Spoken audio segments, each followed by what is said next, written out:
They stop apologizing for who they are because they've lived long enough to know that their worth isn't up for debate. In younger years, it's so easy to shrink yourself down, to over-explain, to apologize for taking up space in a room, but with time comes clarity, and clarity brings the realization that apologizing for your very being is just wasted energy. A woman who has lived through decades of ups and downs doesn't need validation for her existence. She's already proven her strength by surviving, growing, and thriving despite everything life has thrown her way. There's a quiet shift that happens when someone decides they're done apologizing for their personality, their choices, or their presence. Instead of saying, "I'm sorry for speaking up," they simply speak. Instead of saying, "I'm sorry for needing a boundary," they just draw the line. It's not rudeness, it's confidence. And confidence doesn't scream, it doesn't demand approval, it simply stands tall and lets others adjust to the space it fills. When a woman stops apologizing for who she is, conversations change. She's no longer trimming her sentences down to be more agreeable. She's no longer pretending to like something just to avoid conflict. She speaks with honesty, not with fear of being judged. And honesty has a power that everyone in the room can feel. It doesn't need to be decorated or softened, because the truth carries its own weight. People who are used to you apologizing will notice first. They'll notice when you stop cushioning your words, when you stop bending backward to keep the peace, when you stop excusing yourself for things that don't even need an excuse. At first, it might even make them uncomfortable. But that discomfort isn't your responsibility to fix anymore. That's what freedom looks like. Handing back the responsibility of people's feelings to them and keeping only what belongs to you. This shift also brings peace because the constant need to explain and justify drains a person. Every apology chips away at energy, confidence, and identity. Older women understand that time is too precious to be spent apologizing for things like speaking their truth, choosing themselves, or protecting their space. That's why they move differently. They don't raise their hand asking permission to be who they are. They simply walk into the room, authentic and unapologetic, and let life move around them instead of against them. It's also about accepting that not everyone will like you, and that's okay. The younger version of yourself might have fought hard to be liked, to keep everyone happy, to never ruffle feathers. But now, the energy that used to go toward being universally accepted is directed inward. It's spent on self-respect, self-care, and living aligned with values that matter. That shift makes apologizing for who you are unnecessary because approval from others no longer determines your peace. Even the way they carry themselves shows it. There's no rush, no nervous laughter filling every silence, no quick sorry when they step into a space. There's simply presence, a kind of presence that doesn't have to demand respect because it naturally draws it. It's not arrogance, it's assurance. Assurance that being authentic is more powerful than being agreeable, and that standing firm in who you are invites the right people and quietly filters out the wrong ones. So, when you see a woman who no longer apologizes for who she is, you're looking at someone who has reclaimed her time, her energy, and her identity. You're looking at someone who knows that being herself without excuse is her greatest strength, and she won't hand that power back to anyone. They know silence speaks louder than arguments because they've learned that not every situation deserves their words. In younger years, it feels natural to fight back, to prove a point, to make sure people understand where you stand. But with age comes the wisdom that most arguments don't change minds, they just drain energy. Silence, on the other hand, holds a kind of power that doesn't need explanation. It creates space. It makes people lean in. It leaves room for reflection that words can't always create. Silence is not weakness, it's strategy. It's choosing not to get pulled into battles that were designed to waste your peace. Older women recognize when someone is baiting them into a fight, when someone wants to provoke a reaction, when someone thrives on chaos. Instead of stepping into that arena, they step back and let their silence do the talking. That silence says, "I'm not playing this game with you," louder than any argument could. There's also a kind of dignity in not needing the last word.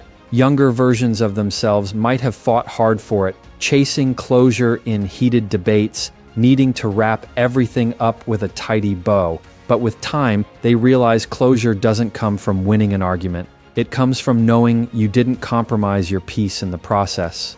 Walking away silently can be harder than firing back, but it's also far more powerful. Silence can disarm people in ways words never will. When someone expects you to blow up, to defend yourself, to argue back, and you don't, the shift is noticeable. That pause makes them confront themselves. It forces them to sit with their own words instead of deflecting the blame.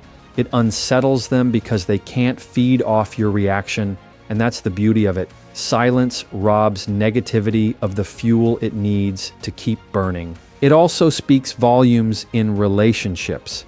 Sometimes silence communicates boundaries better than long explanations. It shows where patience ends and self-respect begins. It tells people, "This is where I stop engaging."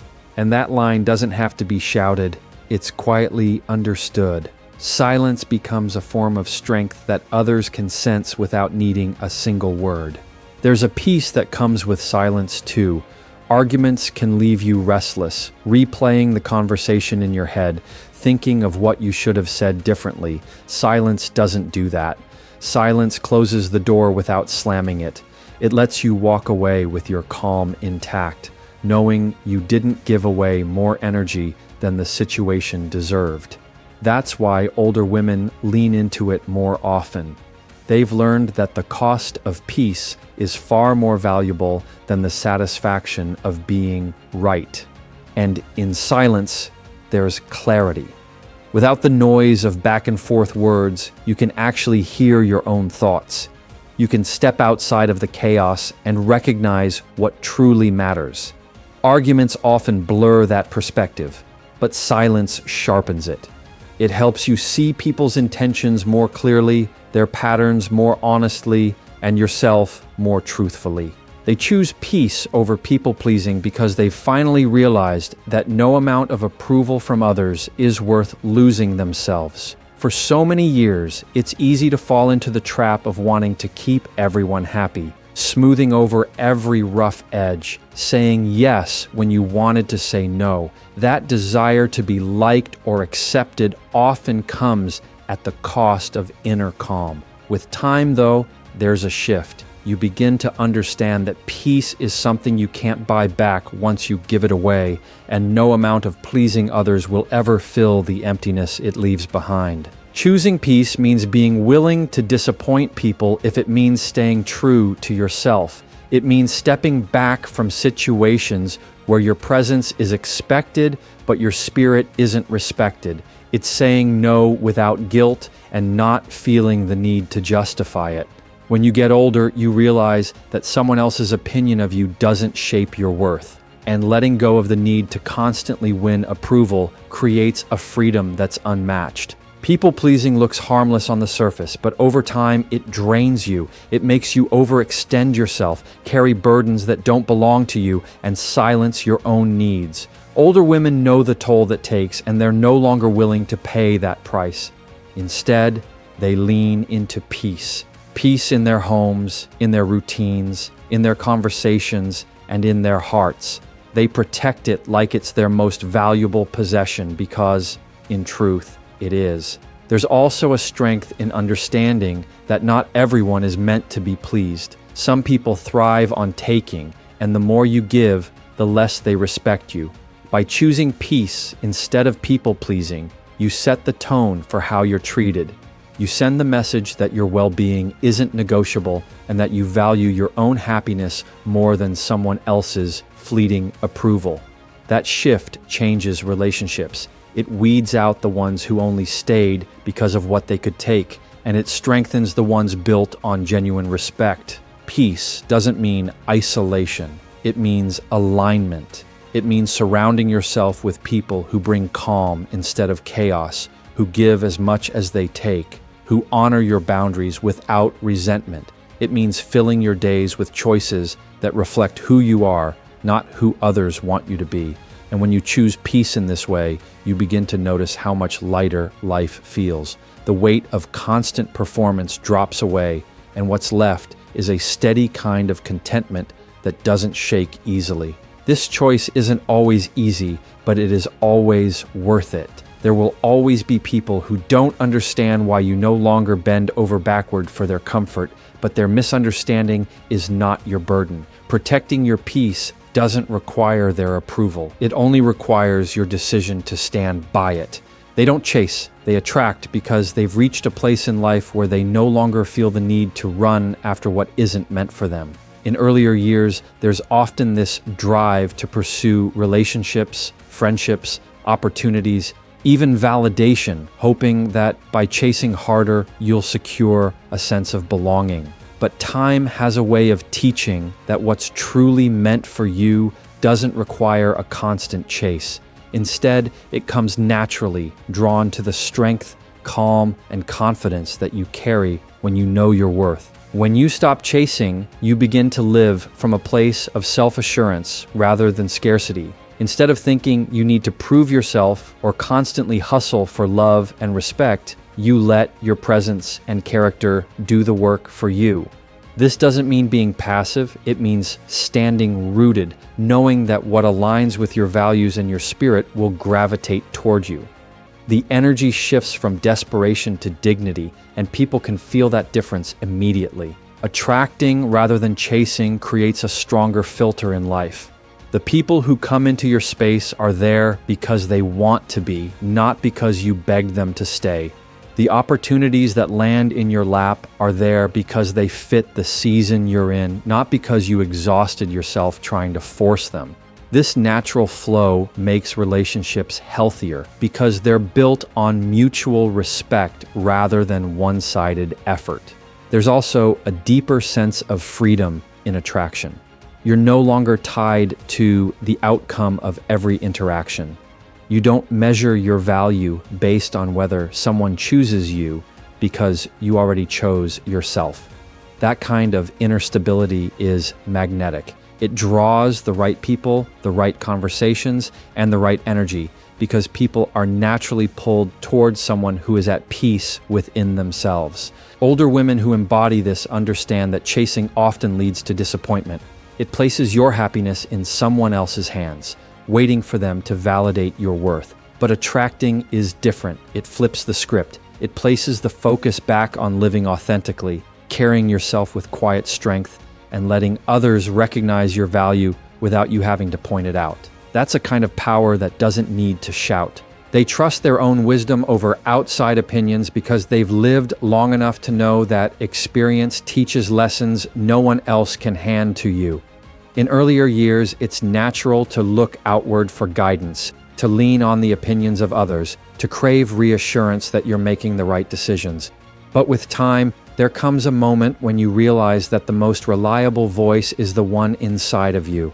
That inner knowing, sharpened by years of trial and error, becomes a compass more accurate than any advice shouted from the outside. Trusting your own wisdom doesn't mean you stop listening altogether. It means you weigh what you hear against what you already know to be true.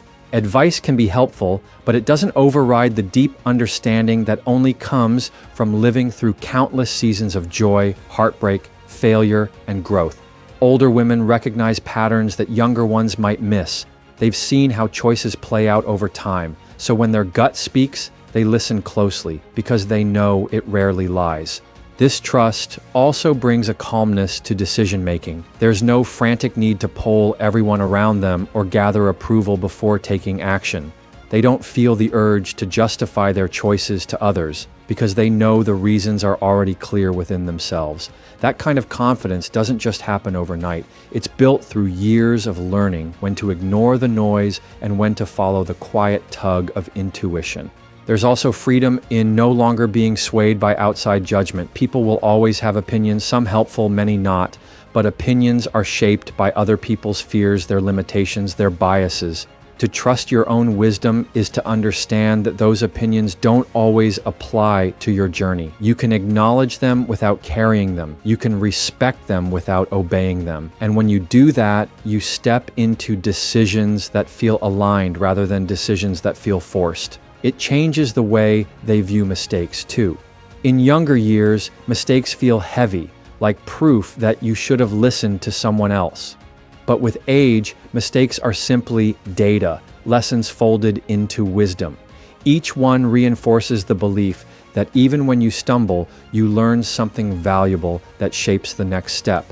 That's why older women are less afraid of choosing wrong.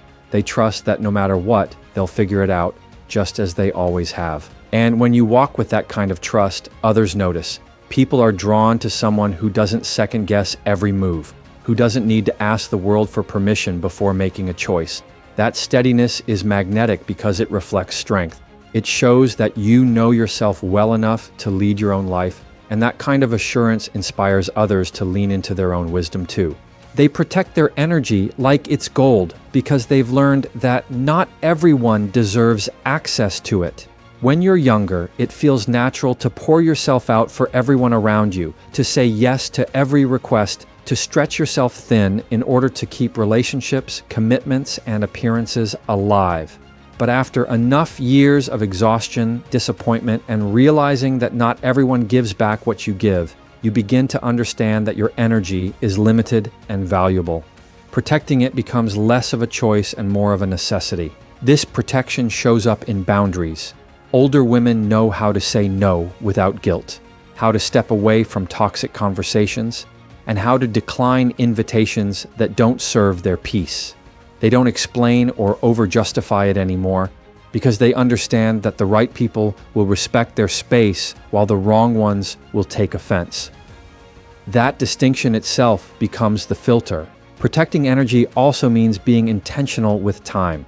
They no longer fill every hour just to stay busy or prove their usefulness. Instead, they invest their time in places that replenish rather than drain.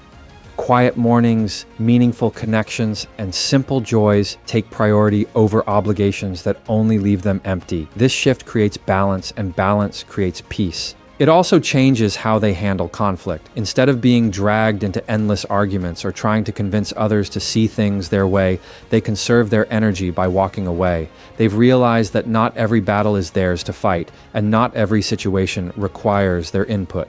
Holding back that energy is a sign of strength, not weakness, because it ensures they still have it for the people and things that truly matter. This protection is deeply tied to self-respect. By valuing their energy, they're valuing themselves.